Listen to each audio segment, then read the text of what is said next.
Bien, abdomen en general es una zona que ustedes en anatomía 1 relativamente conocen.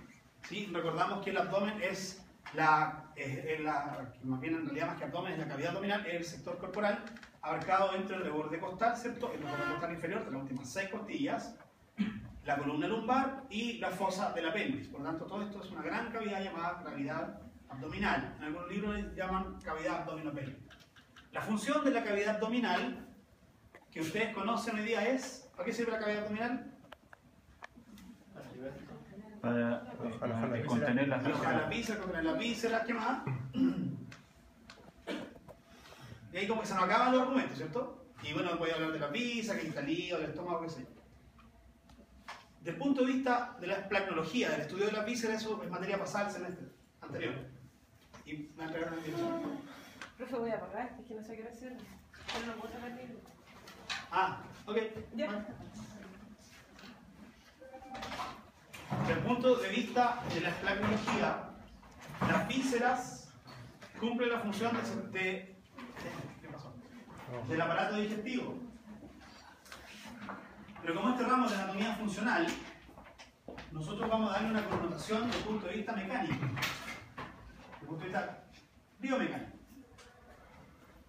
Siendo así, vuelvo a repetir la pregunta, así a vuelo pájaro, sin haber tenido esta clase, y pensando, ¿para qué sirve la cavidad abdominal?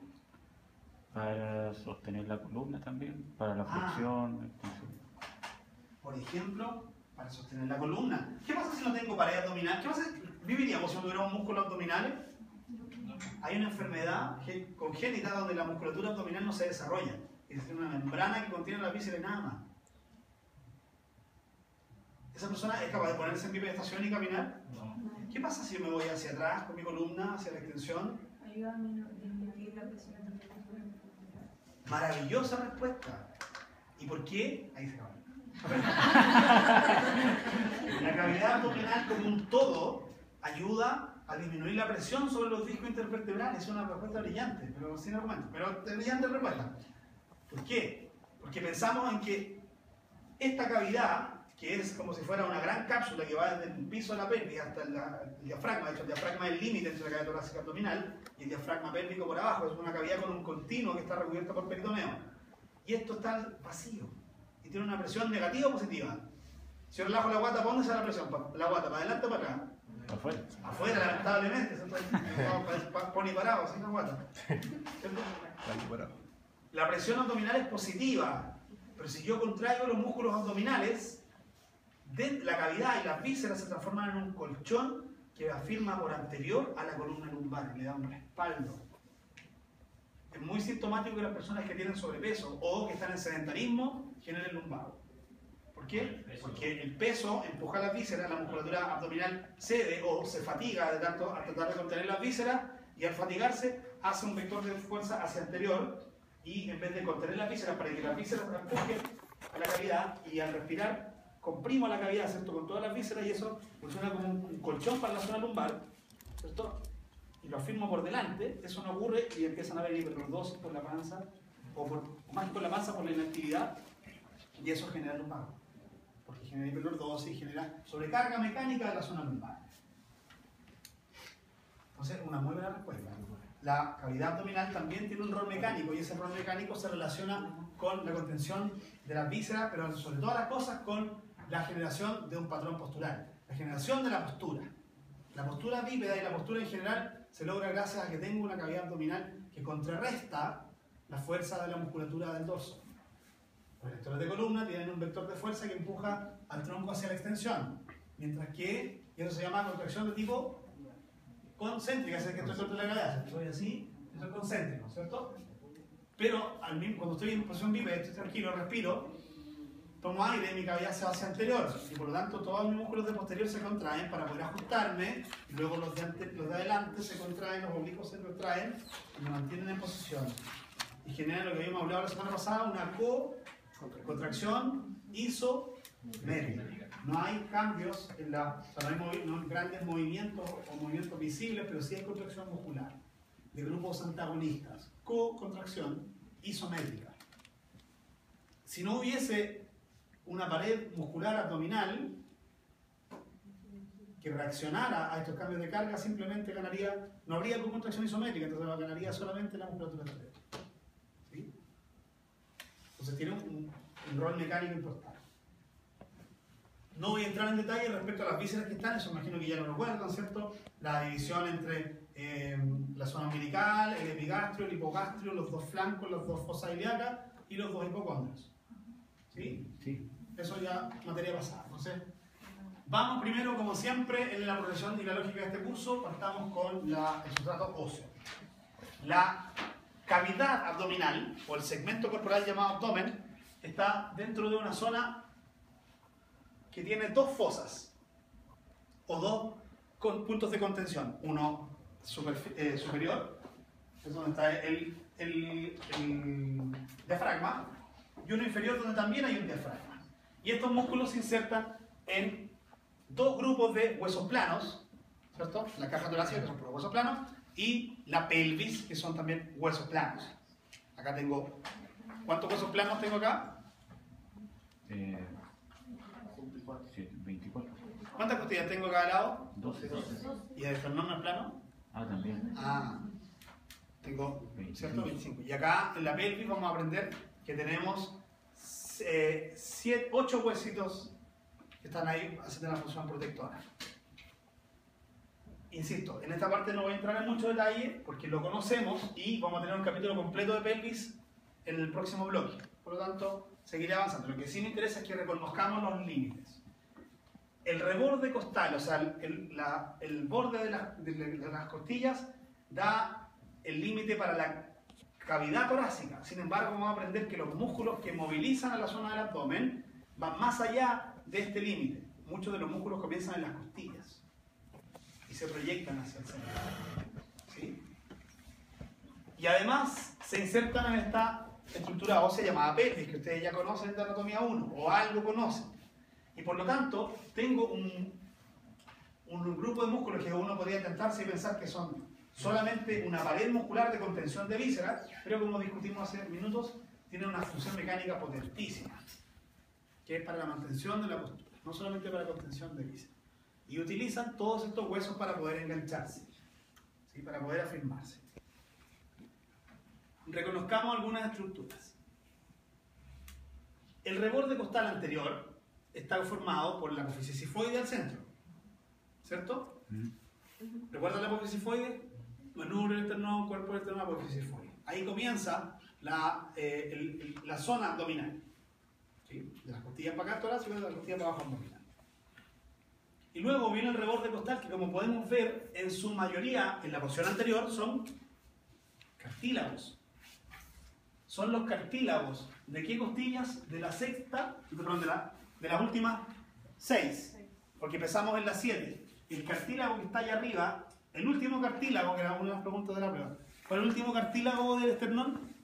¿De cuál vértebra? De las 7. Tengo 7 vértebras verdaderas. Perdón. De la costilla 7. Tengo 7 costillas verdaderas, ¿cierto? Y por lo tanto, la porción anterior lo que tengo es una sujeción de cartílago, y eso no es trivial porque va a permitir que haya movilidad, pero que la cantidad de fuerza que se pueda generar no sea de una gran magnitud. Profe, pero hay estos que tienen unas calugas así como usted.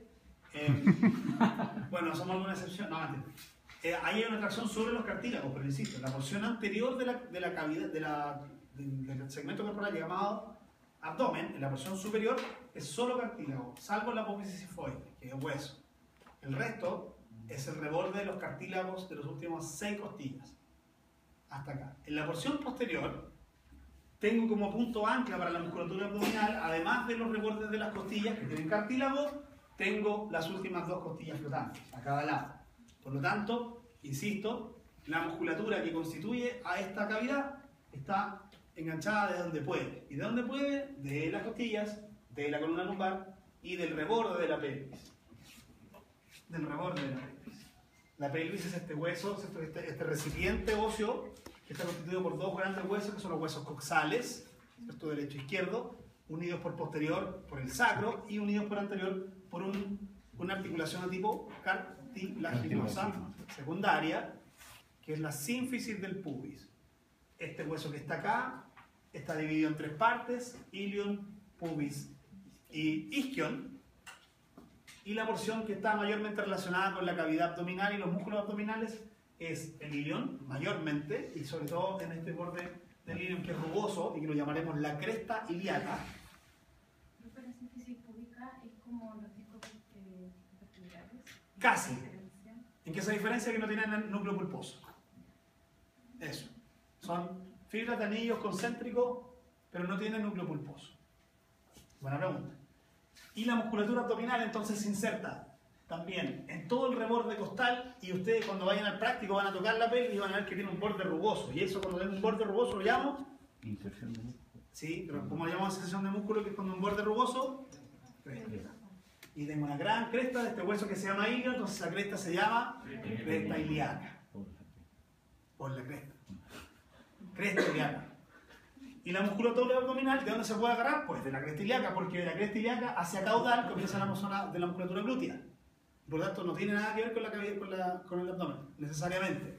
Hay relación, pero no necesariamente. Y tabica, esto lo cierra. Y acá adelante tengo el pubis y es también otro punto de inserción de la musculatura del abdomen. ¿Se dan cuenta que estamos estudiando a los huesos de la cavidad abdominal en virtud de lo que más tiene, que es músculo? La cavidad abdominal es esencialmente músculo. En la columna posterior, las costillas por arriba, la pelvis por abajo y el resto son puros músculos. Y como habíamos mencionado, ¿qué hacen esos músculos? Formar vínculo entre la columna y la porción anterior, generando una triple pared. ¿Qué me dice eso? Que tengo tres capas musculares: superficial, intermedia, profunda. Un músculo superficial, un músculo intermedio y un músculo más profundo, cuya acción, por supuesto que en conjunto, es generar una pared. Es indudable que la pared abdominal es una pared, cuya función es contener la víscera, eso es innegable. Pero nosotros como kinesiólogos lo que estamos apuntando y pensando en la cavidad abdominal no solamente como una estructura y una forma para poder lucir mejor y un verano sin polera, sino que además, que es el caso de ustedes, no el mío, además esa cavidad abdominal, esa pared abdominal nos va a servir para mantener la posición, ¿no? Para poder transmitir las cargas, para poder mantener la posición bípeda y para poder mantener la fisiología de la columna, sobre todo la columna lumbar, para poder transmitir las cargas correctamente hacia la pelvis y luego hacia el miembro inferior. Si yo retiro la primera capa de tejido, piel, tejido subcutáneo, grasa subcutánea, lo que me encuentro es que todos, independiente de los rollitos que tengamos, somos guapos y bellos. ¿Sí? Todos tenemos una musculatura adosada y muy bien compacta, porque la capa de músculo, a pesar de lo que uno pueda pensar, es delgada. ¿Sí? La capa de músculo es delgada. No es como así el bistec, el bistoco grandón, no. Es delgada. ¿Y qué le llama la atención de este dibujo? Tendón.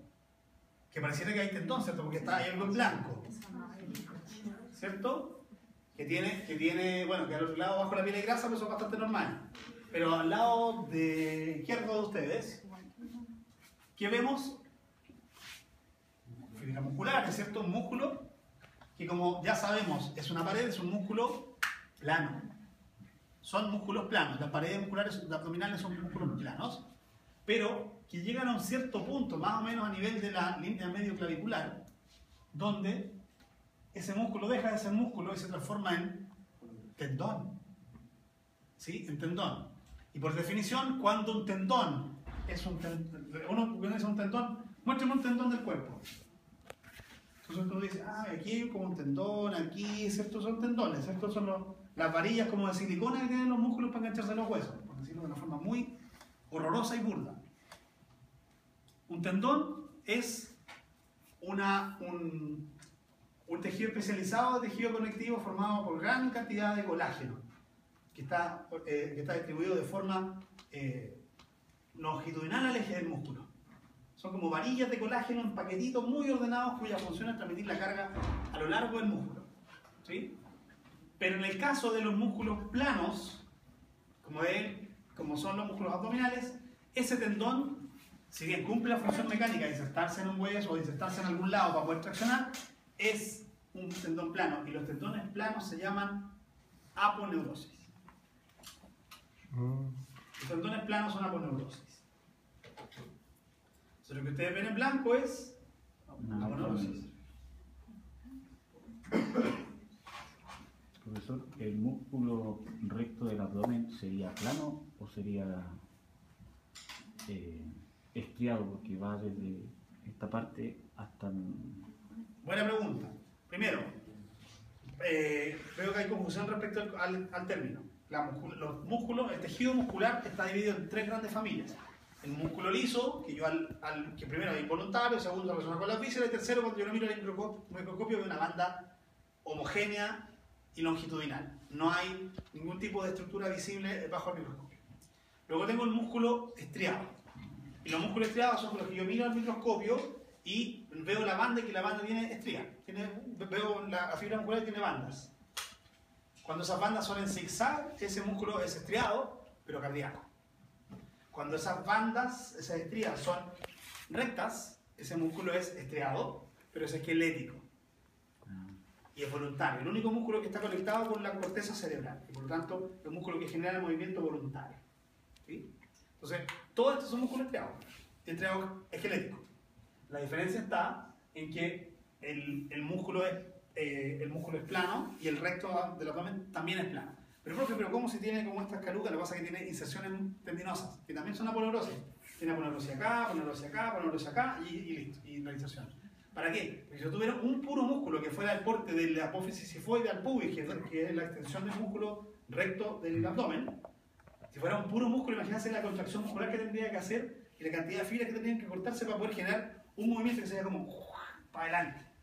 Entonces la naturaleza sabiamente lo que hizo fue poner que este mismo músculo tuviera segmentos, como pliegues. Entonces el mismo músculo se puede contraer aquí, se puede contraer acá, y se puede contraer un poquito más abajo, y tiene un último segmento, tiene 4 segmentos, y puede terminar de contraerse.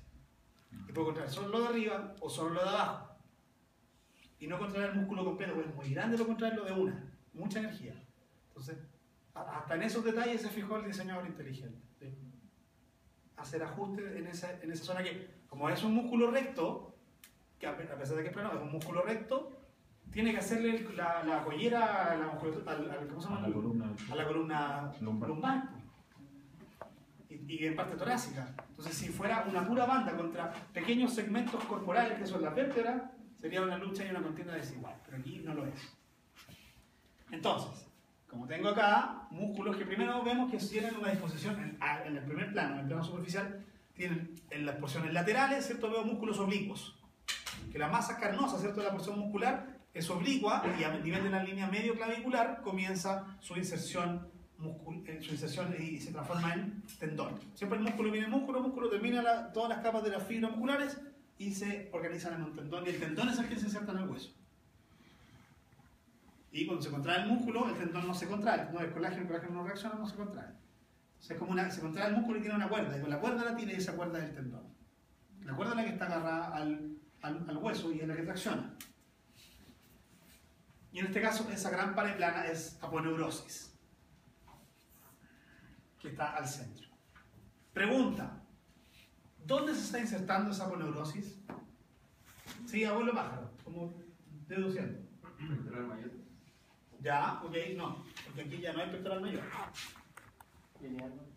Y quiero que la línea alba es una línea tendinosa. Es una línea tendinosa, ok. Entonces ese tendón se inserta en otro hueso. Una parte se inserta en la apófisis sifoide, ¿cierto? Ya, esos huesos, ¿ok? Y todo el resto de la extensión se inserta, este músculo parte en un hueso, que serían las costillas probablemente. Yo sido oblicuo, lo más probable, lo único que tengo acá son costillas, entonces la única posibilidad que tiene es insertarse en las costillas, no tiene otro lado. Entonces se inserta en las costillas y viene descendiendo, y después se transforma en tendón, y ese tendón no se agarra. ¿Ah? En la pelvis ya en parte, sí, por acá tiene una inserción en la pelvis, pero la pelvis está acá abajo. La apófisis sifoide está acá arriba, y en el resto del tramo, la pared abdominal es del todo. En el ilíaco es parte de la pelvis. La respuesta más cercana fue la que dijo él, pero la tiró así como lineal, ¿no? ¿Sí? La gracia que tienen las aponeurosis es que son capaces de constituir pilares de tejido denso. Y por lo tanto, este músculo que viene de forma oblicua del lado derecho, que se llama músculo oblicuo, y tengo uno superficial y uno profundo, por lo tanto el que estoy mirando en ese dibujo es el oblicuo superficial, y lo llamaremos oblicuo externo, en realidad. El oblicuo externo proyecta su tendón y el tendón termina en la línea media. Se proyecta y termina en la línea media. Y se junta con el tendón del otro lado y une sus fibras y forma un pilar central. Y ese pilar central de aponeurosis es la lineal. ¿Sí? La lineal no es un tendón, un gran tendón que está aquí al centro, en unos más superficiales, en otros más profundos, pero está al centro. ¿Qué pasa ahora si yo retiro al músculo oblicuo externo? Al retirar el oblicuo externo, que es lo que está ocurriendo al lado derecho, lo primero que puedo ver es que tengo las costillas. Primero, está el oblicuo externo y allá arriba las costillas ya las puedo ver. ¿Qué me dice eso? Que el oblicuo externo se inserta en las costillas. Primera diferencia. Ya saben la inserción, más o menos. El oblicuo externo comienza en las costillas. ¿En cuáles costillas? No tengo idea, profe, pero empieza la costilla. Porque yo lo corté y ya veo las costillas. ¿Sí? Segundo, obviamente, bajo el oblicuo externo me voy a encontrar con otro músculo que tiene forma oblicua y que está yendo hacia la línea media. Y aquí miren cómo está el tendón. ¿Se fijan que está cortado? Oblicuo externo derecho, izquierdo, y forman este tendón central que es la línea alba. Y aquí tengo este músculo que se llama oblicuo interno. Y a nivel del oblicuo interno tengo al recto del abdomen. Y ese es el músculo recto del abdomen que comienza en la apófisis sifoides y en el reborde costal del cartílago 7, ¿sí? Y parte del cartílago 8 y desciende recto hasta la sínfisis púbica. Normalmente si usted dice de la sifoide al pubis está listo, está bonito. Más detalle para el cirujano. Yo sé que mecánicamente usted entiende que me junta esto con esto y hago así. O que si estoy colgado de acá y tengo el tronco firme y tengo la pelvis flotando, puedo levantar y llevar la pelvis para arriba. Pero en chileno conocemos como llevar la pelvis para arriba. Ese músculo recto está al mismo nivel que el oblicuo interno. Profe, no entiendo eso. Ya se lo voy a explicar. Entonces tengo el oblicuo externo, tengo el oblicuo interno, tengo el recto del abdomen que estoy viendo ahí con su inserción tendinosa, ¿cierto?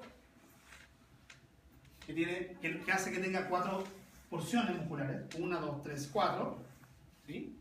Y entre medio de esas porciones tengo 3 bandas o líneas tendinosas, que forman mi six-pack que me dice de 22 hacia abajo. Esas se llaman inserciones tendinosas. Eso es lo que hace que el músculo pueda contraerse en segmentos, a pesar de que es un solo músculo, para microajustes del tronco. Porque no, yo no casi flexión completo, sino que hay ajustes del tronco, según las porciones y según la postura que yo tenga en mi cuerpo. Finalmente, si yo retiro el oblicuo externo y retiro el oblicuo interno, me voy a encontrar con un músculo que está cubriendo toda la cavidad abdominal, siendo es como si fuera una faja. Es como si me pusiera una faja literalmente, pero la faja cumple con los límites, o sea, la faja se inserta en todo el reborde costal, en la columna lumbar, en toda la cresta ilíaca, hasta el pubis y en la línea media. O sea, se inserta a todos lados. Y tiene fibras transversas, cuya función es comprimir la fibra. Y esa es la función de ese músculo y se llama, si tiene fibras transversas y no oblicuo, ¿cómo se llama ese músculo? Transverso. ¿Y se llama transverso superficial o transverso profundo? Ninguno de los dos. Se llama transverso. Porque no hay otro transverso. Se llama transverso del abdomen porque se acuerdan que atrás del esternón había un transverso del tórax, que tenía forma de planta. Atrás del esternón, cortito. Transverso del tórax. Acá tengo ese transverso, que es el transverso del abdomen. 2 cosas antes de irnos a recreo. y explicarlo con un poco más de acuciosidad. Primera, el oblicuo externo se asemeja en la disposición de sus fibras musculares a un músculo que ustedes ya debieran conocer para esta prueba que no hicimos. ¿Qué músculo se inserta en el reborde costal inferior y se proyecta el reborde costal superior de la costilla de abajo, de cefálico a caudal, de lateral a medial? El oblicuo, el intercostal externo. El oblicuo externo tiene la misma disposición, como metiéndome la mano en el bolsillo. Ya podemos inferir entonces que el oblicuo interno, al igual que el intercostal interno, se dispone sus fibras de forma oblicua y contraria. Igual como si yo metiera la mano en la chequera. Mano al bolsillo, mano en la chequera. Intercostal externo, levanto costilla. Intercostal interno, desciendo costilla.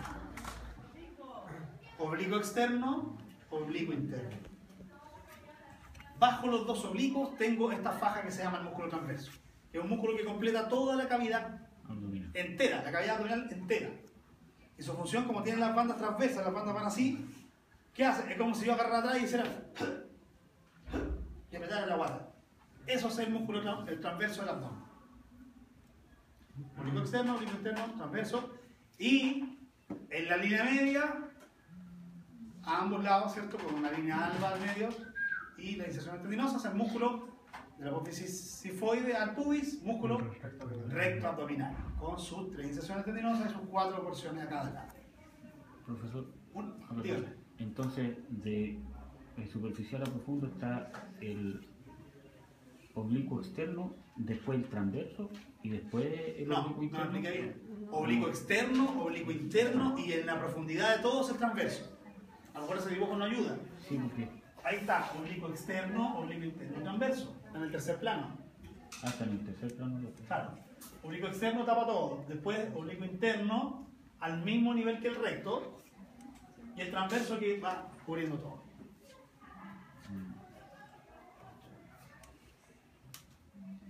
¿Qué es lo erectil? ¿Ya? No, temprano todavía. Bacán. Usted. Usted. Y usted.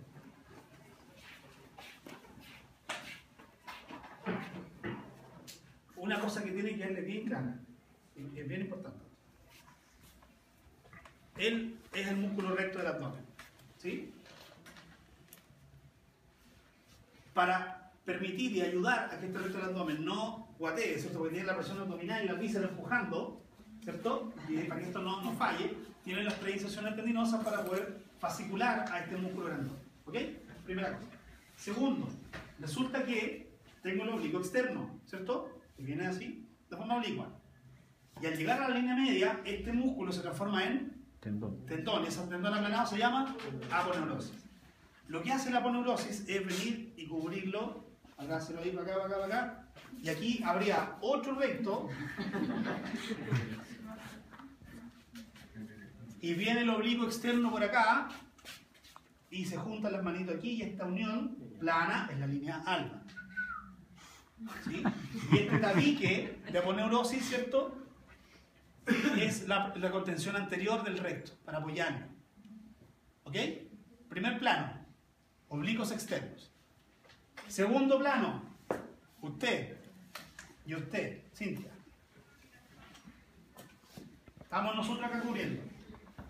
Me voy a salir para explicar. En el segundo plano viene el oblicuo interno, que empuja para el otro lado, ¿cierto? Y al llegar al oblicuo interno a nivel de la línea medio clavicular y se transforma en aponeurosis, la aponeurosis de este músculo se va a dividir en 2 aponeurosis, una aponeurosis anterior y una aponeurosis posterior. Entonces tengo una capa, 2 capas. ¿Abraza ahí al amigo? Abraza. A él, al amigo. ¿Se dan cuenta, no? Entonces ahora, y después tengo una tercera capa, que no lo voy a hacer para que no nos quede el chocolate y no quedar sin gente. Una tercera capa del músculo transverso, que también más o menos casi al mismo nivel, un poquito más medial, viene con su aponeurosis doble, ¿cierto? Su aponeurosis, como cualquier músculo, tiene por anterior y por posterior aponeurosis, y cubre todo esto por posterior, a todos ellos. Y se dan cuenta que hagan el espacio, ¿sí? Ya. Ahora, agáchense y salgan. Salgan. Eso. Se dan cuenta que en medio quedó un hueco, un vacío, un espacio. ¿Sí? ¿Sí o no? Si yo saco los rectos, aquí queda un espacio, ¿no? Ya. Ese es como un estuche. Y se llama la vaina de los rectos. ¿Qué es lo que es la vaina de los rectos? Asiento. El estuche que cubre los rectos alrededor. ¿Para qué, profe? Para poder contenerlo, para poder afirmarlo, para poder apoyar su función anterior, su función mecánica. Son vainas de aponeurosis. Son vainas de aponeurosis. O sea, la vaina completa es la aponeurosis de varios músculos. Profe, esa disposición de que iba por delante, el otro por detrás, ¿es en todo el músculo recto o hay una parte en que cambia? Buena pregunta. Es prácticamente en todo el músculo recto. Porque bajo el ombligo, más o menos 2 o 3 veces de dedo bajo el ombligo, la disposición cambia. Y ahí tengo las dos capas del oblicuo, tengo el oblicuo externo por anterior, ¿cierto? Que se junta con el otro y ayuda a formar la línea. Profundo tengo el oblicuo interno que abraza al recto, por adelante y por atrás. Y por atrás tengo el transverso, o sea, tengo 1,5 capa de aponeurosis y atrás del recto tengo 1,5. ¿Cierto? Una completa del oblicuo externo más la mitad del interno, y ahora tengo la mitad del interno más una entera del transverso. ¿Se entiende eso? Sí. Pero bajo el ombligo hay una línea que se llama la línea arqueada. Y la línea arqueada se forma porque todas las aponeurosis, incluyendo la del recto del abdomen, se van hacia anterior, generando una triple protección en la zona de la pelvis, acá abajo, hasta el pubis. Al pubis llegan las 3 capas, las 3 aponeurosis llegan al pubis, a la línea media y al pubis, adelante del recto. De hecho, es más, si uno mira bajo el ombligo, ve los rectos.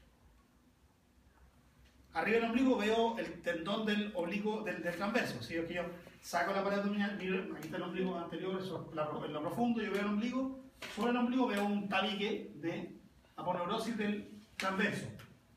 Pero bajo el ombligo, el aponeurosis del transverso se va hacia anterior. Y ahí veo solamente los rectos pelados, sin nada de protección. ¿Sí? Profe, ¿por qué eso? Hemos elegido pensar, porque no lo sabemos, siempre les digo que los por qué son para la filosofía, para la meditación y preguntarle a Dios cuando llegue al cielo. Pero hemos elegido pensar que en realidad todas estas aponeurosis se van hacia anterior y protegen la porción inferior de la pelvis, porque es más o menos hasta esa altura donde crece el útero, el fondo del útero, cuando la mujer está embarazada hasta los 3 meses. Después de los 3 meses se empieza el crecimiento explosivo del niño y también empieza la hipertrofia, la hiperplasia del útero y ya sobrepasa esa altura. ¿Qué está haciendo el cuerpo? Está poniendo una triple banda anterior protegiendo. O sea, son 3 bandas de aponeurosis más un músculo, protegiendo a la vísceras pélvicas y específicamente en el caso de la mujer, al útero. ¿Y por qué los 3 primeros meses? Porque los 3 primeros meses se forman todos los órganos.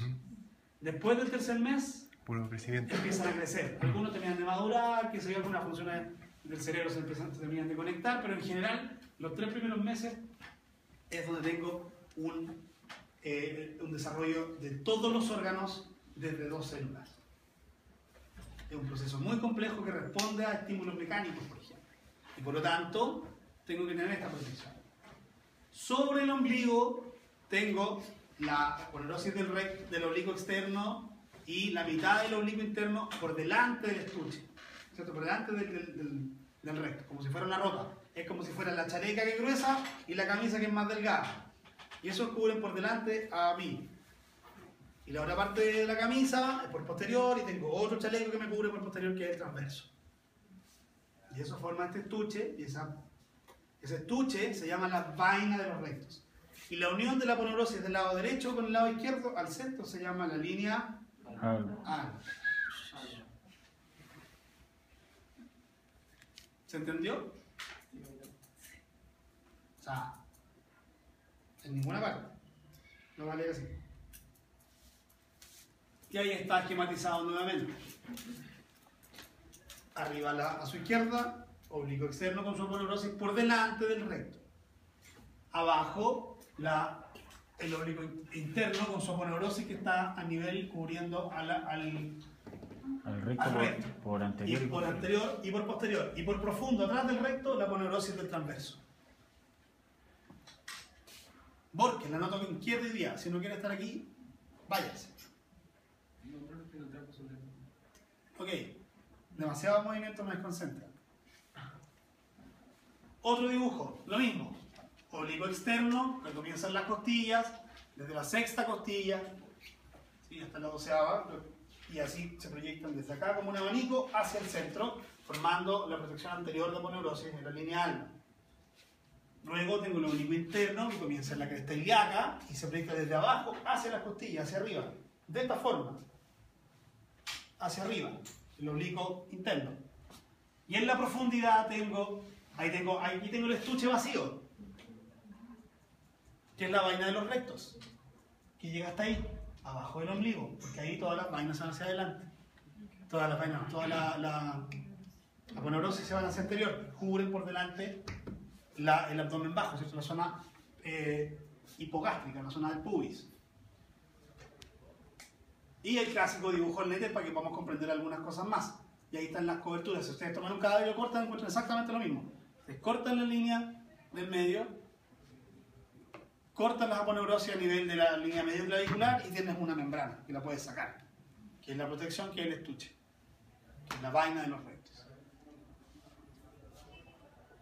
Aquí está la disposición del oblicuo externo. Como se pueden fijar, el oblicuo externo se inserta en la unión costocondral de la sexta costilla y se va proyectando sobre los cuerpos de las costillas, sobre la costilla, no entre las costillas, sino que arriba de las costillas, y se inserta hasta la costilla número 12, de la 6 a la 12, las caras anteriores de las costillas 6, 7, 8, 9, 10, 11 y 12.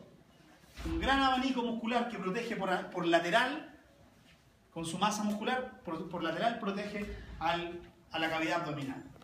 Y luego, a nivel de la línea medio clavicular, se transforma en aponeurosis, y esa aponeurosis se vincula a la aponeurosis del otro lado, en la línea alba, ¿cierto?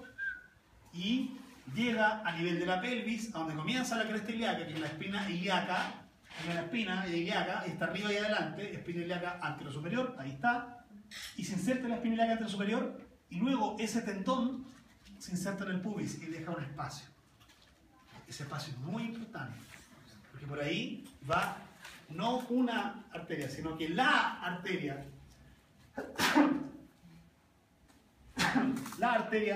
que irriga a todo el miembro inferior, que se llama la arteria femoral. Y todas las venas confluyen a ese espacio que va a quedar aquí, que no va a quedar tapado por los músculos, ¿sí? Confluyen ese espacio todas las venas a la vena femoral. Y por anterior viene un nervio que se llama el nervio femoral también. Esta región vacía se llama la región inguinal.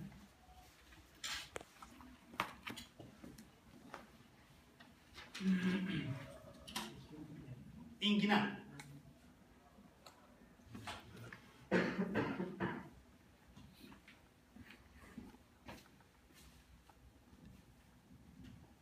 Ok.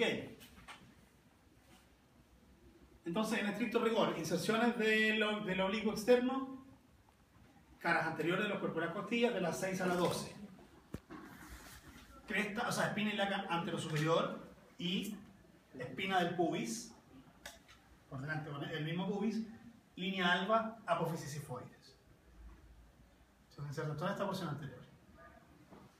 Luego, en el segundo plano, al mismo nivel, tengo el oblicuo interno. Inserción del oblicuo interno, fascia toracolumbar, igual que los restos de los erectores de columna. Fascia toracolumbar, cresta ilíaca completa y reborde costal, ¿cierto? Desde la costilla 12 hasta la costilla 8. Ahí está. Y luego proyecta su aponeurosis para cubrir por anterior y posterior al recto, lo abraza y termina su inserción ¿dónde? En la línea alba también. Voy a cambiar el nombre. Línea Gato, no sabe.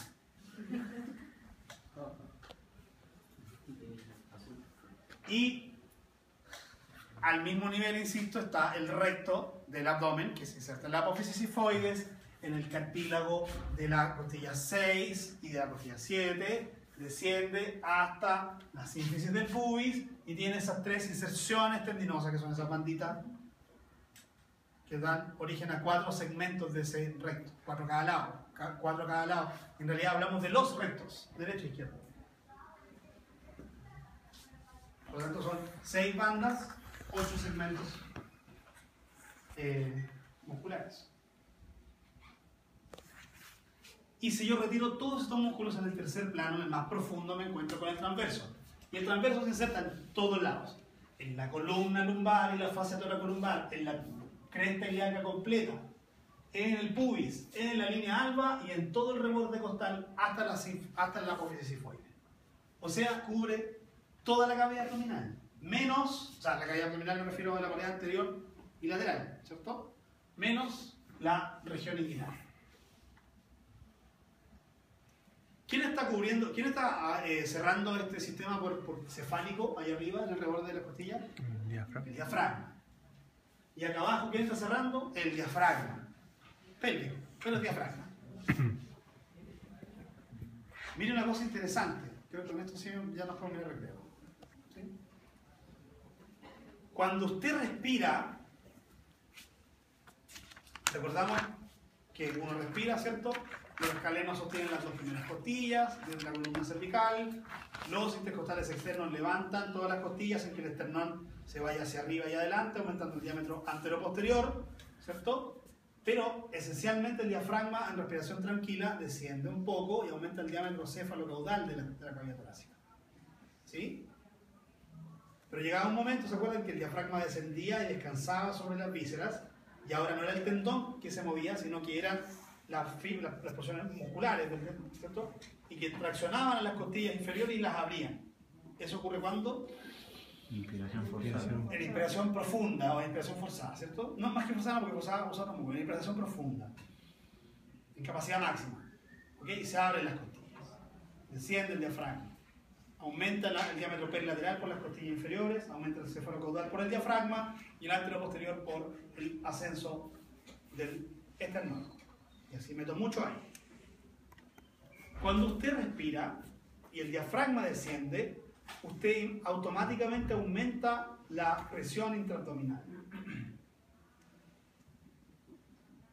Eso, necesariamente. Entonces esa presión, cuando yo aprieto este globo, cuando yo inspiro, ¿cierto? Desciende el globo, empuja para abajo, ¿cierto? Hacia caudal, y la presión, ¿qué debiera hacer? Que los músculos de la zona abdominal, o que las vísceras, perdón, empujaran a la pared abdominal, ¿cierto? Pero eso no ocurre. Tercera función de los músculos abdominales, también tienen un rol respiratorio. Contienen a las vísceras cuando uno inspira.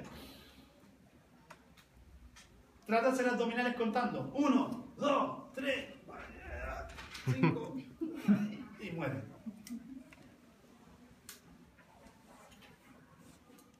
¿Por qué? Porque cada vez que usted toma aire, al tomar aire aumenta la presión y usted estresa los músculos abdominales, principalmente el primero que está relacionado. ¿Cuál es el músculo que está relacionado con las vísceras directamente? El transverso. Empuja el transverso reacciona y se contrae. Y ahí es donde genera aumento de la presión y hace este apoyo anterior para estabilizar, para disminuir la presión sobre los discos intervertebrales lumbares y para dar un apoyo anterior a la columna lumbar. Es un estabilizador dinámico de la columna lumbar, la musculatura abdominal como un todo. La firma. Pero, y con eso termino ahora sí, cuando desciende el diafragma y empuja las vísceras hacia adelante y las vísceras y el tórax, perdón, y el abdomen reacciona, vamos a ver qué alternativa tengo. Para arriba no, porque el diafragma está bajando. Las vísceras no pueden presionar hacia cefálico. Hacia anterior ni lateral tampoco, porque tengo los músculos recogiéndose y contrayéndose para firmar la víscera. Hacia posterior, ¿puedo empujar? No. No, pues tengo así unas vértebras lumbares que están con así unos pilares musculares afirmándolo. ¿Quién paga el pato? La pelvis. El diafragma pélvico. Y a eso le sumamos que además la gravedad hace que empuje siempre al diafragma pélvico. ¿Qué pasa cuando una mujer, sobre todo, que tiene más cavidades en el piso de la pelvis que nosotros, que tenemos 2 hoyitos nomás? ¿Qué pasa cuando una mujer pasa los años y ha tenido muchos hijos, por ejemplo, y no cuida ese piso? Las vísceras empiezan a caer. Prolapso. Y ocurre el prolapso. El útero se cae por la vagina y ocurre el prolapso. Cuando usted le digan aprenda a respirar, no se trata de que usted medite y se transforme en un yogi y está haciendo cosas New Age, ¿no? Cuando le dicen que usted respire y apriete como el potito y sienta que la respiración baja hasta acá abajo y como que sube, no es para que sienta la energía, es para que biomecánicamente usted estabilice el piso de la pelvis mientras usted respira. Usted va a tomar una caja, aprieta los cachetes miércoles y aprieta, y eso uno dice, ¿por qué digo apretar los cachetes? Porque esa es la forma como yo activo el diafragma de la pelvis. No tengo otra forma más coloquial de explicárselo, ¿sí? El otro sería ponerle un electrodo que se contrajera, y eso sería un poco académico. Cuando usted aprieta los cachetes como para no hacerse para no hacerse pipí, ahí está contrayendo el diafragma pélvico. Contráigalo. Lo contrae, lo aprieta. Y entonces esto usted está firmando desde abajo, contrae todos esos músculos, cierra todos los oídos y afirma. Entonces ahora puedo hacer fuerza. ¿Ok?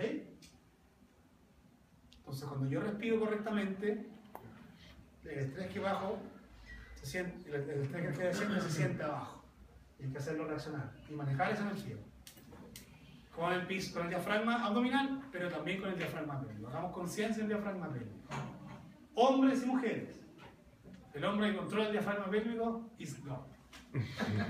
Se lo dice papá. Bueno, no, son las 8, a 8 y 4. Oblicuo externo, ¿cierto? De las 6 últimas costillas, la porción anterior, a la línea alba, también con inserciones en la cresta ilíaca, y formando este ligamento que está acá, que va de la espina ilíaca ante lo superior a la espina del pubis, que se llama el ligamento inguinal. Y esta zona se llama la región inguinal. Luego el oblicuo interno y el recto al mismo nivel, y una capa más profunda, el transverso. Si yo lo miro de superficial a profundo, teniendo superficial a la derecha y profundo a la izquierda, allá, tengo, ¿cierto?, la piel, tejido subcutáneo, grasa, y luego tengo, ¿qué músculo sería este? Oblicuo externo. Oblicuo externo, oblicuo interno y el transverso. Y hay una pequeña membrana interna que se llama la fascia transversalis. Fascia transversalis. Fascia transversal. Alguien me preguntaba por las fascias. Fascia.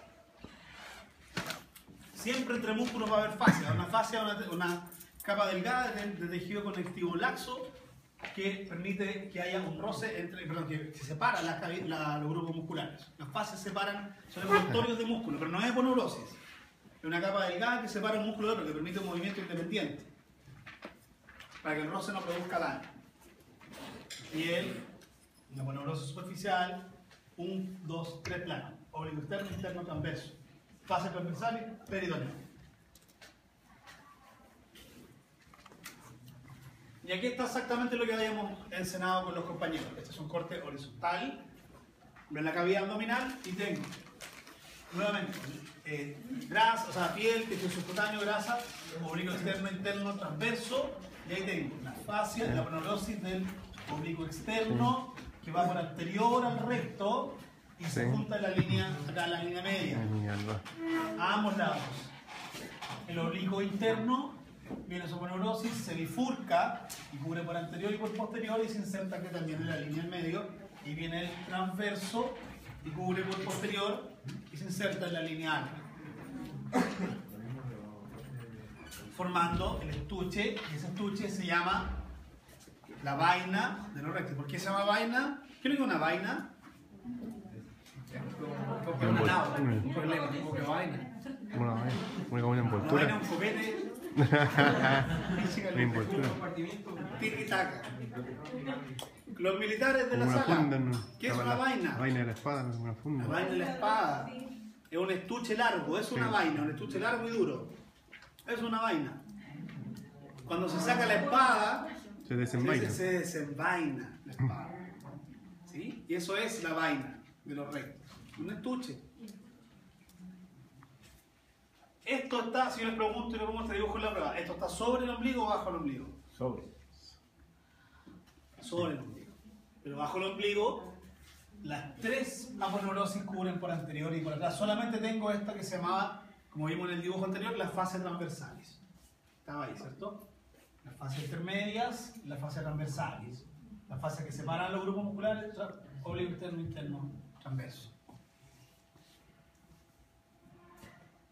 ¿Quién inerva a estos músculos? Básicamente son los músculos, al igual que en la musculatura del dorso, de los vectores de columna, también las ramas posteriores de los nervios espinales inervan a los músculos de la cavidad abdominal. ¿Sí? En general todos esos músculos están inervados por estas ramas posteriores. Esta es una vista dorsal del oblicuo interno. Y fíjense cómo el oblicuo interno comienza aquí, en la fascia toracolumbar, igual que los rectores de columna. O sea, hay una relación entre la posición de la columna y la posición del abdomen, que desde su génesis y desde el punto de inserción están relacionados. Para que saquemos algunas conclusiones de esta parte. Los oblicuos, fíjense cómo están dispuestos. Son bandas diagonales, ¿cierto? Que van de forma lateral y oblicua hacia la línea media. El oblicuo derecho llega hasta la línea alba y el izquierdo también. Y si vemos el dibujo, tienen líneas cruzadas. ¿Se fijan? Aquí está el oblicuo externo de un lado que llega hasta aquí, y ahí está el oblicuo externo del otro que llega hasta acá. ¿Qué músculo es este? Ese que está ahí. El oblicuo interno que manda sus fibras hacia allá. ¿Qué me dice esto? Que existe un continuo mecánico en la disposición de las fibras del oblicuo externo y el interno. Me explico. Usted, adelante. Posición anatómica. Levanta, o sacar los brazos. El oblicuo externo, vamos acá, viene de esta forma, así, y llega hasta acá. ¿Ok? El oblicuo externo derecho, así. El oblicuo externo al otro lado, el externo. ¿Cierto? Tienen esta disposición ambos, conformando una B. ¿Se entiende o no? Ya. Pero si yo tengo el oblicuo externo de acá, y el oblicuo interno viene del otro lado, así, es la fibra muscular del oblicuo externo llegan hasta aquí, pero se continúan con las fibras del oblicuo interno contralateral. Entonces, cuando él contrae el oblicuo externo del lado derecho, ¿qué es lo que hace? ¿Qué es lo que es contraer? Acercar, ¿cierto? Dos puntos de inserción. El oblicuo externo no se inserta en las costillas y va de las costillas hasta ¿dónde? Hasta la línea. Y rota, puro tronco, deja la pelvis fija. Ahí, ¿sí? Rota hasta ahí, acerca las costillas a la línea alba. Y después, si yo quiero seguir rotando el tronco, ¿qué hago? Acerco la línea alba a la cresta ilíaca. ¿Cómo? Con el oblicuo interno. Y sigo rotando. Entonces, la rotación del tronco se da por la contracción, por ejemplo, cuando voy a rotar a la izquierda, se da porque hay contracción del oblicuo externo del lado derecho y el oblicuo interno del lado izquierdo. ¿Se entiende, no? En anatómico, en la rotación izquierda del tronco implica contracción contralateral, o sea, perdón, del oblicuo externo contralateral y del oblicuo interno ipsilateral. ¿Se contraen ambos al mismo tiempo o este primero después del otro? Depende del movimiento. Se pueden contraer los dos al mismo tiempo, pero puede ser también en un continuo dependiendo de la tarea que sabe que ejecutar. Por ejemplo, en el lanzamiento de la bala, se contrae el oblicuo interno, el oblicuo externo y termino de lanzar. ¿Sí? En los 100 metros con mono. Entonces, oblicuo externo a un lado y se continúa con el oblicuo interno del otro y forman ese continuo mecánico que genera que los oblicuos sean los músculos por excelencia rotadores del tronco. toman a las costillas y giran y las acercan a la pelvis contralateral. El reborde costal lo acerco a la pelvis contralateral con dos acciones. Oblicuo externo de un lado e interno del otro. Si giro a la derecha, se contrae el oblicuo interno derecho y el oblicuo externo del lado contralateral, del lado izquierdo. Contraigo hasta acá y giro. ¿Se entiende? ¿Qué pasa ahora si yo acerco el reborde de las costillas a la línea alba y al pubis? Flexión de tronco. Si contraigo ambos oblicuos externos, ¿contribuye el principal flexor de tronco el oblicuo externo?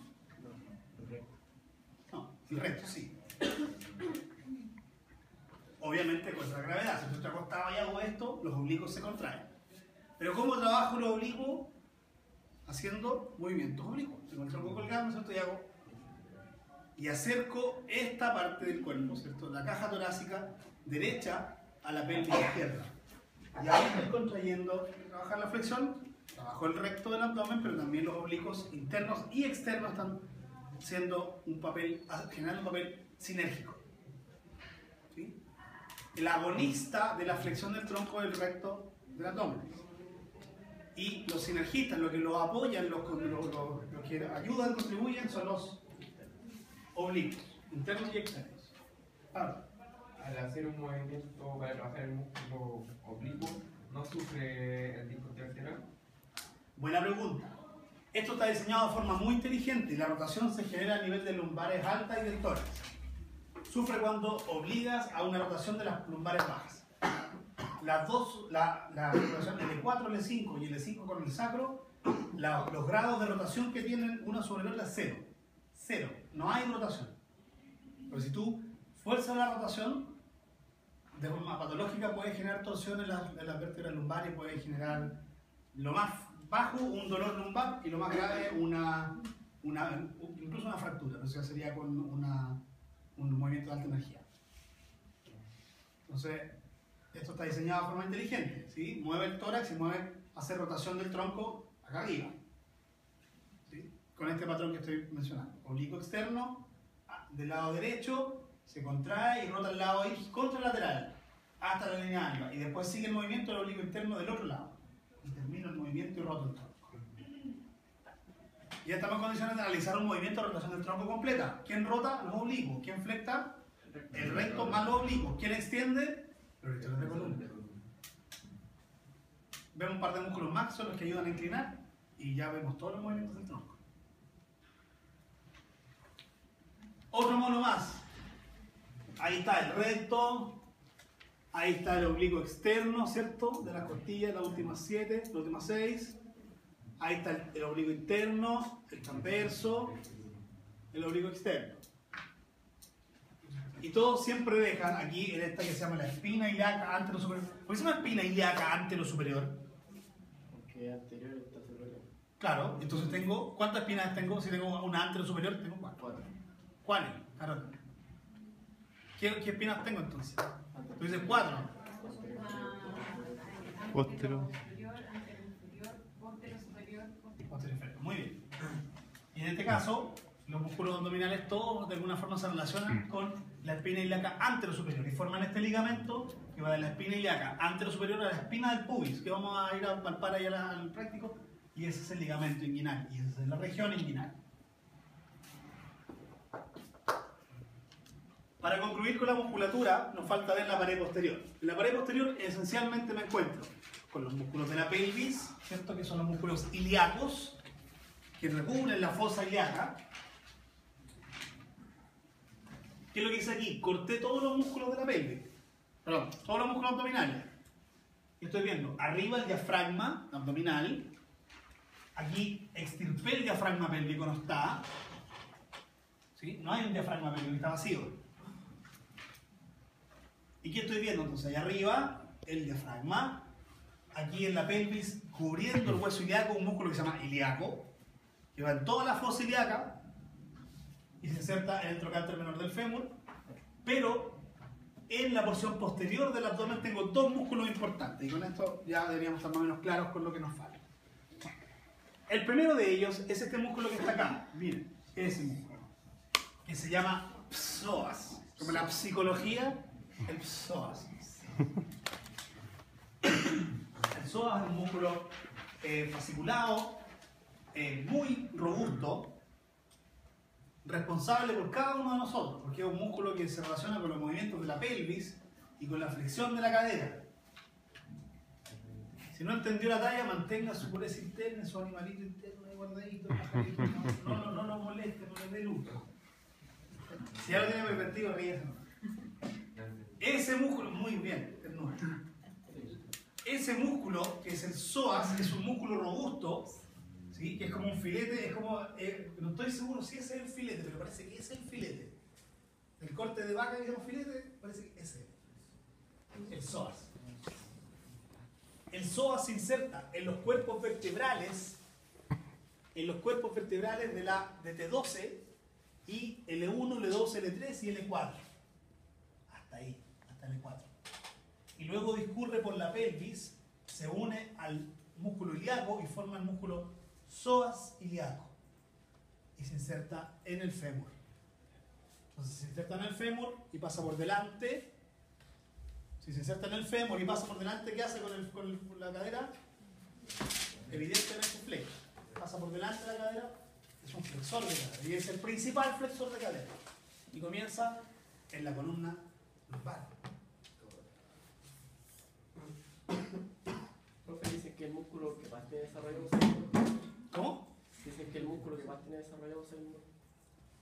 Usain Bolt, probablemente. Bueno, ¿Quién? Usain Bolt. ¿No dijo T12? ¿Ah? ¿No dijo De T12 a L4. T12 a L4, T2, L1, L2, L3, L4. Todas las lumbares menos L5. Y es un músculo que su función es flectar las caderas. Se inserta en la pelvis y se inserta en un trocánter, en un cacho de hueso, en el fémur, en la línea media. Ese está en la línea media. Y ese está en la pared posterior del abdomen. Y lateral a él tengo un músculo que tiene una forma cuadrada, que se inserta en el reborde de las costillas y en el reborde de la cresta ilíaca. Costilla, reborde, y se llama cuadrado. ¿Qué hace si está de la pelvis al reborde de las costillas, en esta posición acá? ¿Qué hace? Si tengo el tronco fijo, levanta la pelvis. Porque está inserto en la cresta ilíaca. Entonces, al contraerse, acerco la cresta ilíaca al reborde costal, levanta la pelvis. Profesor, ¿y en la extensión del tronco igual participa cuando No, los dos? porque está muy cerca del eje. Está muy cerca de... Está muy cerca del eje. Perfecto. ¿El cuadrado lumbar igual protege a los riñones? Excelente punto. El cuadrado lumbar, de hecho, sobre el cuadrado lumbar descansan los riñones. ¿Sí? Ojo, no sobre todo el cuadrado lumbar, porque de hecho las costillas flotantes también protegen a los riñones. Pero en la posición más caudal de los riñones, en el polo caudal o el polo inferior del riñón está en relación al cuadrado lumbar. Como el cuadrado lumbar va de las costillas a la cresta ilíaca, lo que hace es o levanta la cresta ilíaca o, si estoy en esta posición, hago este movimiento en el plano frontal, ¿cierto? Y alejo la parrilla costal de la cresta ilíaca. Si estoy fijando en la pelvis, esto me estoy inclinando. ¿Y cuál se contrae? Si me inclino a la derecha. ¿Qué cuadrado se contrae? ¿El derecho o el izquierdo? El izquierdo, pero excéntricamente. Se entendió. Muy bien. Se contrae el izquierdo, pero se va descontrayendo. ¿Y cómo se llama cuando yo contraigo descontrayendo? Contracción excéntrica. ¿Qué es lo que hace? El cuadrado lumbar del lado izquierdo está impidiendo que yo me colapse hacia el lado derecho. Y permite que yo vaya descendiendo, está contraído y se va descontrayendo. Y va permitiendo el movimiento lateral. Y después cuando yo vuelvo a la línea media, el mismo músculo, pero de forma céntrica. Y si me voy a la derecha, se contrae él. Perdón, si me voy a la izquierda, ahora se contrae el cuadrado lumbar derecho de forma excéntrica. Y ahora cuando voy a aproximar nuevamente el reborde de la costilla a la cresta ilíaca, concéntrica al lado derecho. ¿Sí? ¿Se entiende, no? Ese término se utiliza para todos los músculos. Para todos los músculos estriados esqueléticos. Contracción concéntrica, hacer con los puntos de inserción. Contracción excéntrica, alejo, por un patrón de descontracción o de reclutamiento, los puntos de inserción. Isométrica, contracción sin desplazamiento, como esto. No muevo, está contraído pero no lo muevo, eso es isométrico. Concéntrico, excéntrico, que va bajando el bíceps. Se contrae, concéntrico, se descontrae, excéntrico, y si lo mantengo, isométrico. El cuadrado del abdomen es lo mismo. ¿El cuadrado cuál? Perdón, el resto del abdomen. El recto, todos. Cuando digo todos los que todos. La contracción del músculo. Sí, contracción. O sea, puede estar a veces concéntrico, a veces excéntrico, a veces isométrico. Depende de qué, de dónde esté la gravedad empujando los segmentos corporales. Porque si yo hago esto, es una flexión de tronco, ¿no? Es que esto es lo mismo la semana pasada, hombre. Sí. Estamos perdiendo tiempo. Si hago esto es flexión de tronco. ¿Y quién se está contrayendo los flexores de tronco? No, los erectores de columna de forma excéntrica. Y si yo me enderezo, se contraen de forma concéntrica. Hay el mono del Nether, para los que les gusta el Nether, qué sé yo, ahí arriba, o sea, T2, L1, L2, L3, L4, y ahí vienen estos filetotes. Hay un psoas menor, por eso es un psoas mayor, que comienza ahí arriba en T12, y ahí está el músculo ilíaco en la fosa ilíaca, y ese es el psoas ilíaco, y ahí se inserta el retrocánter menor. Y a lateral al psoas está el cuadrado lumbar, que va del reborde de las costillas al reborde de la cresta ilíaca posterior. Ahí está el resumen, dónde se inserta, cuál es su acción, cuándo rota, que se para la casa. Lo mismo para allá, todas las estupideces que quieran saber. Las arterias, que no las voy a ver ahora, tampoco. Los nervios, menos, lo vamos a ver después cuando vamos a la extremidad inferior. Y esta es una vista interesante, porque este es un corte coronal, pero es una vista postero-anterior. Estoy mirando aquí la cavidad abdominal desde adelante. Y ahí es donde veo como a nivel de la línea arqueada, que se forma ahí, el recto queda pelado. Y ahí está la aponeurosis del transverso. Profe, ¿qué son esas líneas? Estos son remanentes de cómo nos comunicamos con el ombligo, con mi mamá. ¿Sí? ¿Por dónde salía la orina? Por la orina, por el uraco. Son los pliegues umbilicales. Pliegue umbilical medio, pliegue umbilical laterales. Y ese que está allá arriba es el ligamento redondo del hígado. El que se acuerda, se acuerda. ¿Sí? Solo lo muestro para bonito. No es para eso. Pero es para que puedan ver cómo, aquí está la espina ilíaca anterosuperior, aquí estaría el pubis, y aquí estaría la región inguinal, y por ahí van pasando los vasos sanguíneos inguinales. ¿Sí?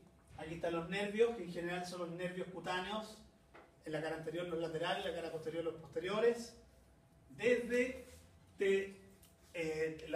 los que inervan a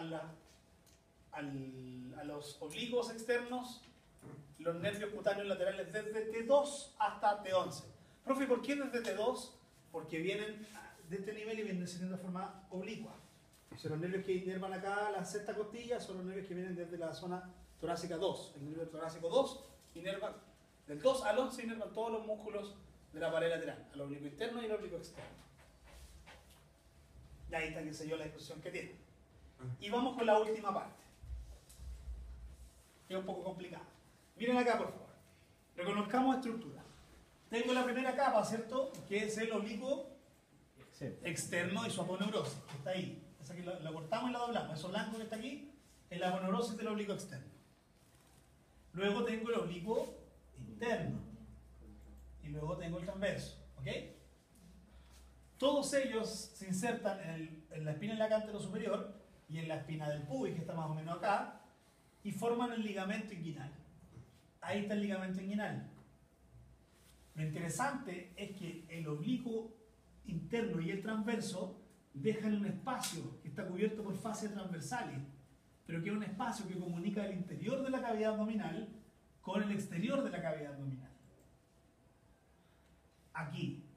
Y es un tramo de 2 centímetros, que es un conducto que se forma de manera fisiológica. En el fondo viene el oblicuo externo y se repliega sobre sí mismo y forma el ligamento inguinal, como si se doblara la ropa, como el borde de las camisas, de las poleras, que vienen y se doblan sobre sí mismo para atrás, ¿cierto? Claro. Algo así hace el oblicuo externo, viene así y se dobla y forma un piso.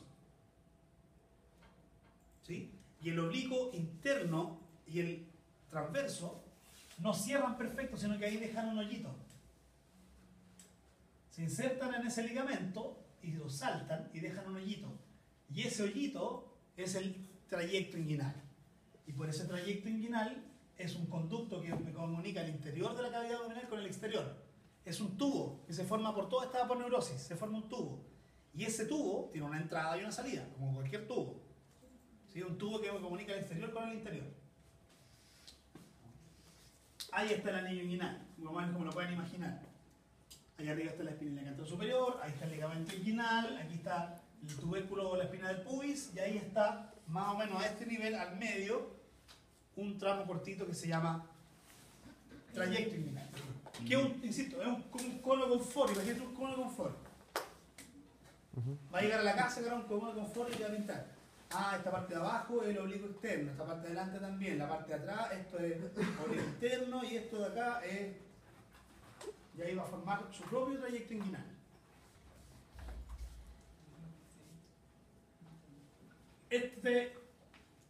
Son las estructuras que pasan por el trayecto inguinal. ¿Qué hay dentro en el hombre de este trayecto inguinal? Todo eso. Nervios, arterias, músculos, ductos relacionados con el conducto deferente, ¿cierto? Con la salida de los espermatozoides desde el testículo hacia la próstata para poder ser eliminados bueno, depende de la función, por la uretra, ¿cierto? Mientras que en la mujer es su cosita poca, ¿ah? El ligamento redondo, un par de nervios, un par de arterias. Profesor, ¿es posible una hernia ahí? De hecho, es posible una hernia ahí, esas hernias son bien dolorosas y bien fregadas, se llaman hernias inguinales. ¿En qué creen ustedes que es más común la hernia inguinal? ¿En el hombre o en la mujer? En el hombre. En el hombre, todo el rato. Y cuando hay hernia inguinal, es un problema. ¿Y qué es lo que es una hernia inguinal? Un estrangulamiento. Casi un estrangulamiento. Como esto es, tengo una cavidad abdominal completa cerrada, ¿cierto? Pero acá abajo tengo un hoyito, es un hoyito como la salida del ratón. ¿Sí? Como un hoyito del ratón. Pero imagínense que sea una escotadura, es como un túnel para el ratón. Y por el túnel del ratón se te puede arrancar el ratón, ¿cierto? En este caso el ratón puede ser desde un poco de peritoneo hasta un asa intestinal, hasta un poco de intestino. Entonces duele como caballo. ¿Y cuál es el diagnóstico? Uno va, mira al paciente de frente y le dice tosa y se ve un bultito. Porque al aumentar la presión intraabdominal, como estoy comunicando el interior de la cavidad abdominal con el exterior, a través de ese ducto que debería estar cerrado, si es que está abierto y comunica el interior con el exterior, va a protruir vísceras o peritoneo, y cuando aumente la presión intraabdominal, se va a ver un bultito. Tosa 3 veces y no va a poder toser.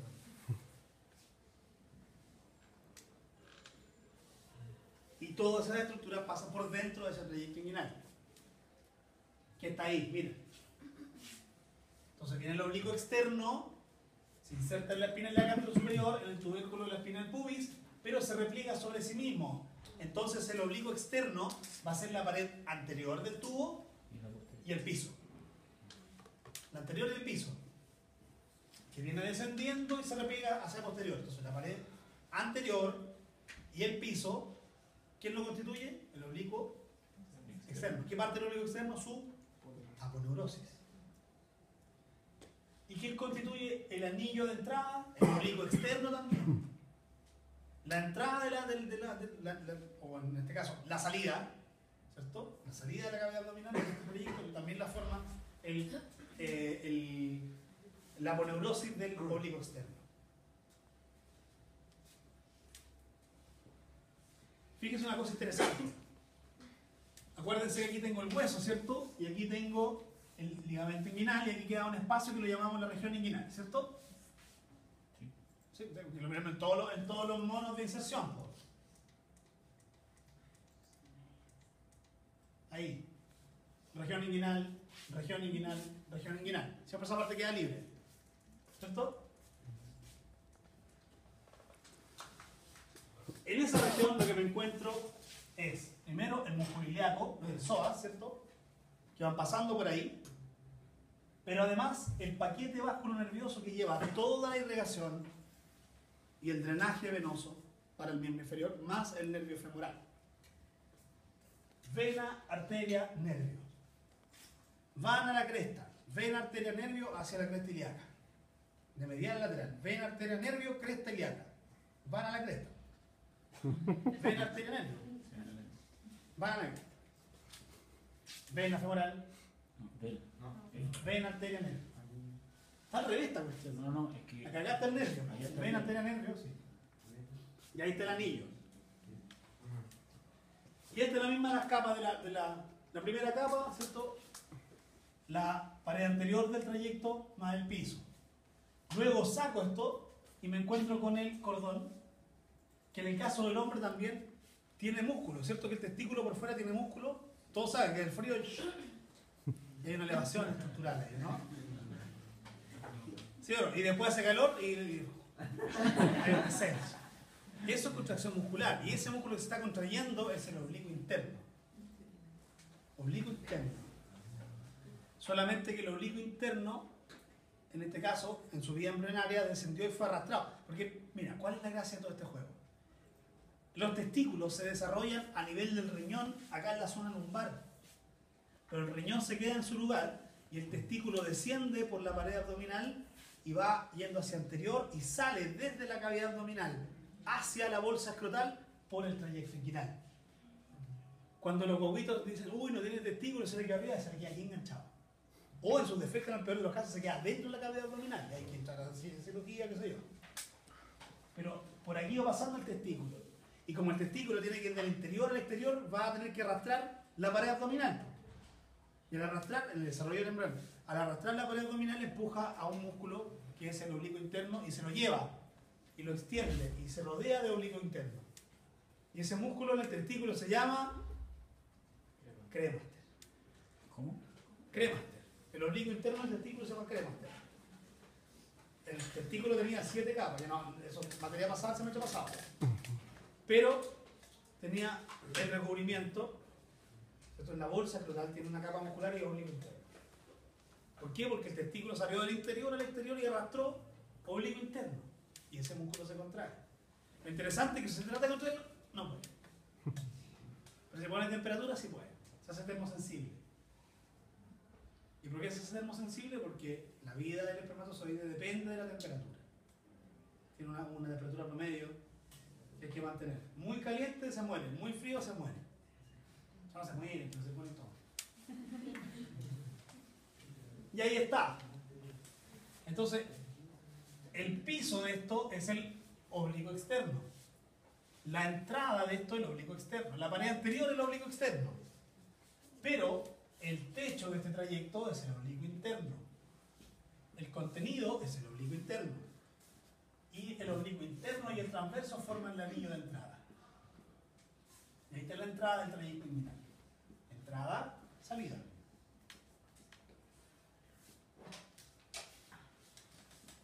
Ya ahí están los límites anatómicos para que lo estudie después y si quieren memorizarlo de mala forma, háganlo. Y ahí está un súper dibujo que a mí me encanta porque se ve así ya como a prueba. Por favor, pongan atención, miren. Reconozcamos estructura. Viene testículo. Aquí está el oblicuo externo y que se repliega sobre sí mismo, que forma esa entrada de la espina canto superior al tubérculo del pubis. Luego viene el oblicuo interno y allá está el transverso, que es la entrada al trayecto, ahí arriba, ahí.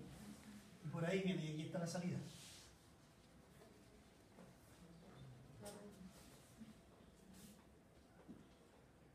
Otra vez, lo mismo. Oblicuo externo y se repliega sobre sí mismo y forma el piso del trayecto inguinal. Forma el ligamento inguinal. De hecho, el ligamento inguinal es oblicuo externo. Ahí está el oblicuo externo y forma el piso, y forma la entrada.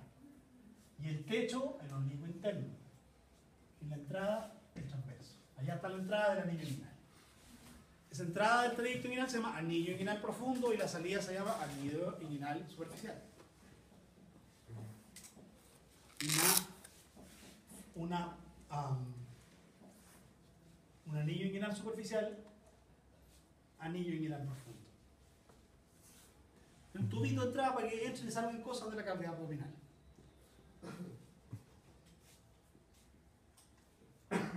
Ahí la del Nether, la misma cuestión.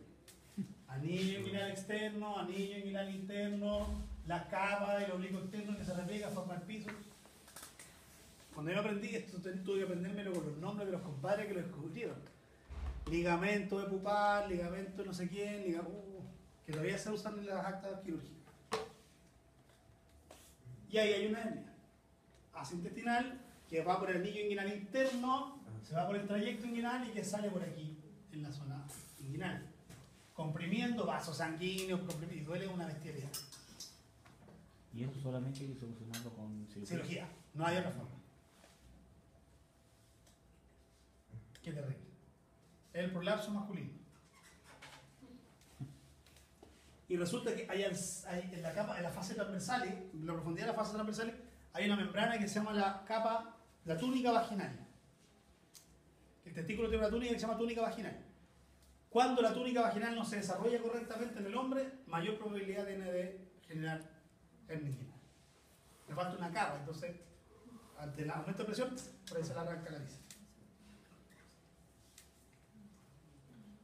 Más monos, lo mismo, y listo. Pero no se la van a llevar, se la pelan, como se dice en buen chileno. Porque nos falta, aprovechando el tiempo, que esta clase es muy corta.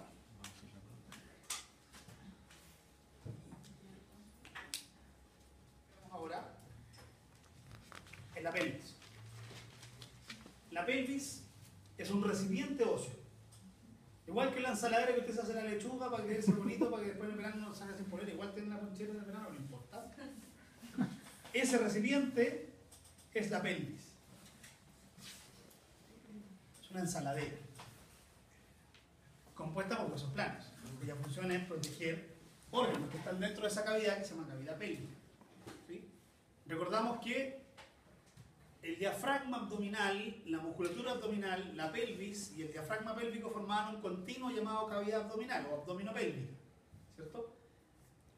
Y en este caso vamos a darle más énfasis ahora a los detalles óseos de esta pelvis. ¿Sí? Esta pelvis, como mencioné, está formada por dos grandes huesos, derecho e izquierdo, que se llaman los huesos coxales. Todo esto es un hueso coxal, derecho e izquierdo. Y ambos huesos coxales están unidos por anterior con la sínfisis púbica, que es un disco intervertebral pero sin núcleo pulposo, y por posterior con el sacro. Con una articulación de tipo de artroanfiartrosis, ¿cierto? Donde esta articulación tiene una cavidad sinovial, pero está mayormente recubierta por cartílago secundario. A veces se mueve, a veces no. Cuando se mueve, el trabajo parto. Esto es cartilaginosa secundaria clásica. Y esos dos huesos coxales están unidos por anterior con la sínfisis posterior del sacro y ahí está formando esta protección. Estos coxales, en realidad, son el recipiente que contiene las vísceras pélvicas y las vísceras abdominales. ¿Sí? Y además es es una cintura ósea para hacer la transición de la descarga del peso de la columna hacia la extremidad inferior. El peso viene por la columna, va hacia el sacro, se descarga el peso en el sacro, las alas del sacro, la articulación sacroiliaca, y el peso se va transmitiendo por acá y se transmite luego al fémur. En 90%, en 80%. Porque un 20%, 10 de cada lado del peso corporal se disipa aquí en el centro. El peso va por acá y un cachito de peso va hacia adelante. Y por eso tengo ese colchón al medio, para aguantar las cargas del 10% corporal de cada lado. ¿Sí? Cuando tenga pubalgia, levanto un pie. Cuando le duele al pubis, levanto un pie.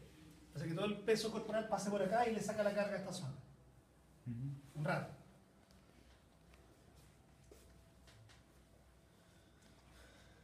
Y como mencionaba, entonces está formado por los huesos coxales, el sacro y el coxis, y por lo anterior unido por la sínfisis púbica. Este hueso coxal, en realidad son tres huesos fusionados. ¿Sí? Estos huesos se llaman el hueso ilíaco, que es el más grande de estos huesos, el hueso llamado isquion.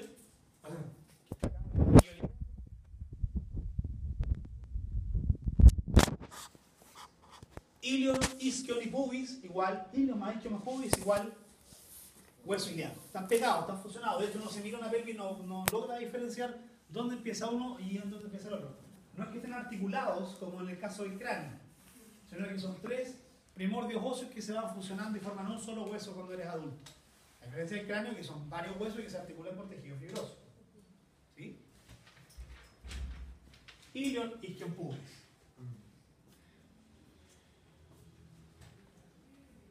Hablemos del ilion. El ilion, ¿cierto?, es la porción superior de este hueso coxal. Es la porción donde se insertan los músculos de la cavidad abdominal. ¿Cierto? Todos pasaban por el ilion.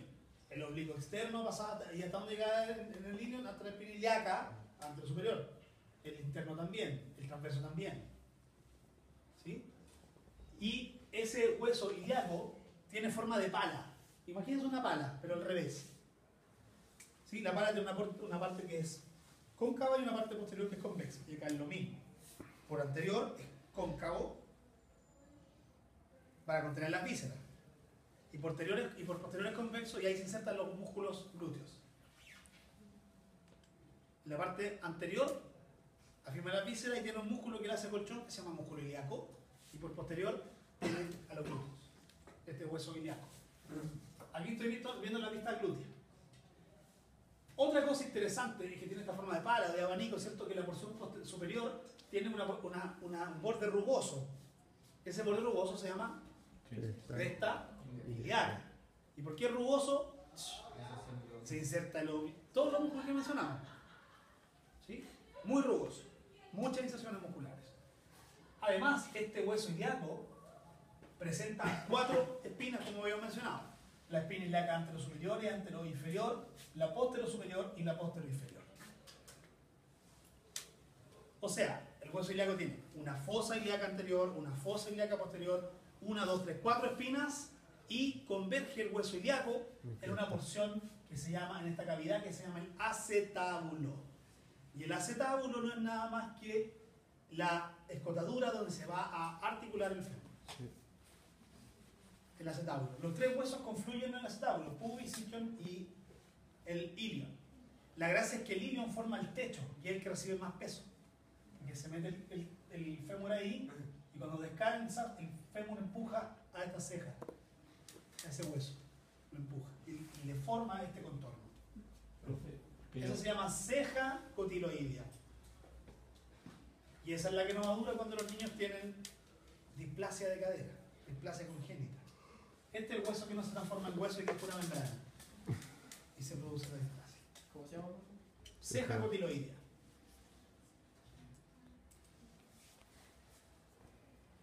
Hay una vista lateral. Este es el isquion, que tiene forma de L. Y tiene una porción rugosa, que es donde nos sentamos. Y también es punto de inserción para los isquiotibiales. Y aquí anterior tengo el pubis. Y entre el isquion y el pubis formo este agujero que se llama el agujero obturador de la pelvis.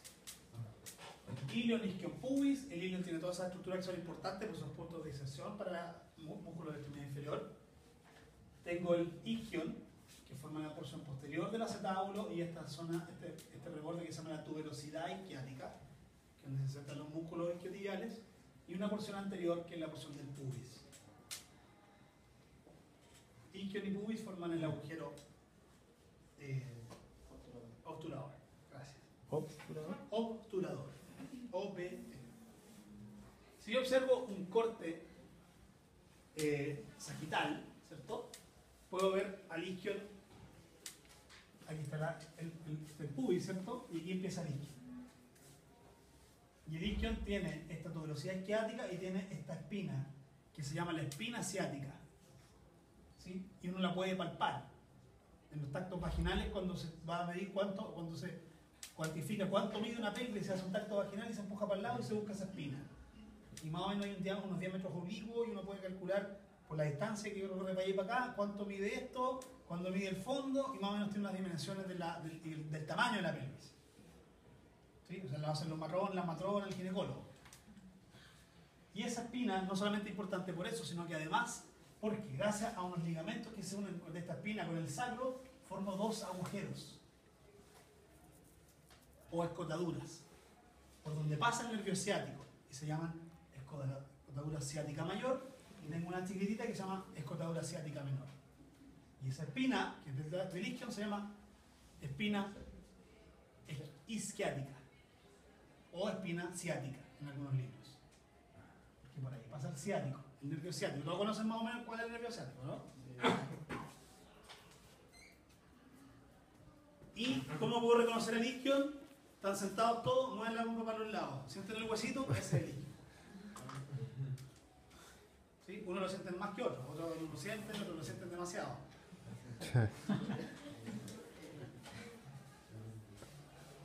Y el pubis es este huesito anterior, ¿cierto? En forma de L, que forma la porción anterior del acetábulo. Y en el pubis en realidad, casi en toda su extensión, está relacionado con músculos. Tiene pocos bordes libres el pubis. En este borde anterior se insertan los aductores, perdón, los músculos abdominales, y en esta rama descendente se inserta los músculos aductores, los que acercan los aproximadores de cadera,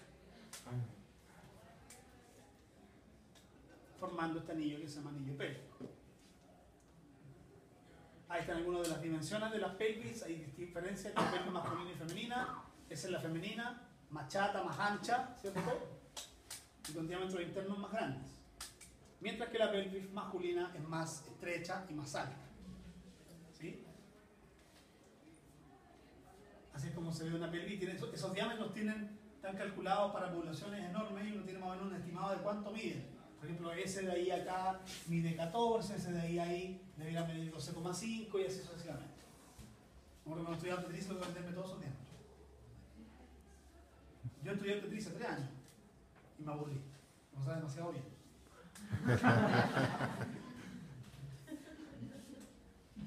Ya, llegamos hasta acá.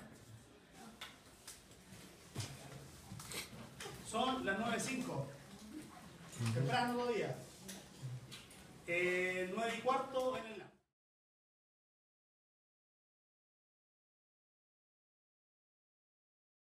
Pleuras. La pleura no tenía por qué estar ahí.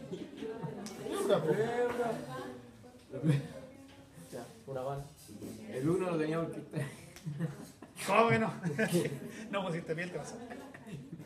Vamos, 1. Tubérculo esternón. 2. De la costilla. Ah, vale. Tubérculo en la costilla. 2. Ángulo de la costilla. 3. Surco de la costilla. 4. Cuerpo. 5. Canilla costal. 6. Cuello de la costilla. 7. Cabeza de la costilla. 1. Nombre del músculo. Escaleno.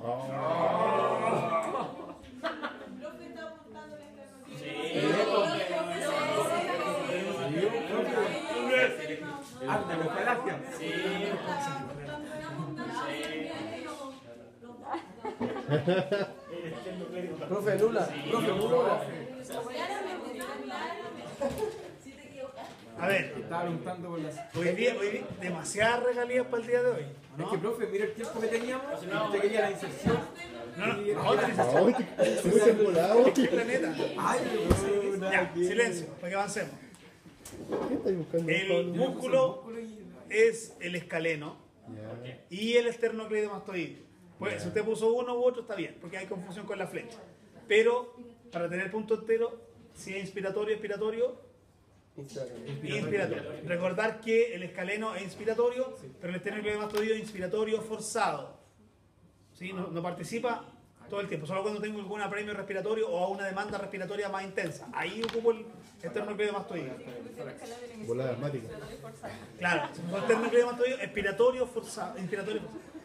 Número 2, papa valoro, intercostal interno. Y el intercostal interno era inspiratorio. El externo inspiratorio. ¿Interno? Externo. Ah, usted dijo interno. Externo inspiratorio, el 2. El 3, paraesternal, también inspiratorio. El 4, Diafragma. diafragma, también inspiratorio. El 5. Intercostal externo. Intercostal externo, ¿seguro? ¿Externo? Sí, Sí, no. Interno. pero. Y este es Mira la fibra. expiratorio. Y es expiratorio. ¿Pero se ve como externo, profe? Sí, No. Por la fibra porque van así como Van así, pues, las fibras van así. Mira, la misma cosa, las fibras van oblicuas hacia lateral, no hacia medial. Van abiertas. O mano en la chequera, afuera. Mire, pero profe, Sí. Ya. si se fija como esta. No, ya, mire. gracias. Ya, Siguiente, número 6. Hace rato. Este es el que vimos hoy día, oblicuo externo. Y los músculos abdominales en general son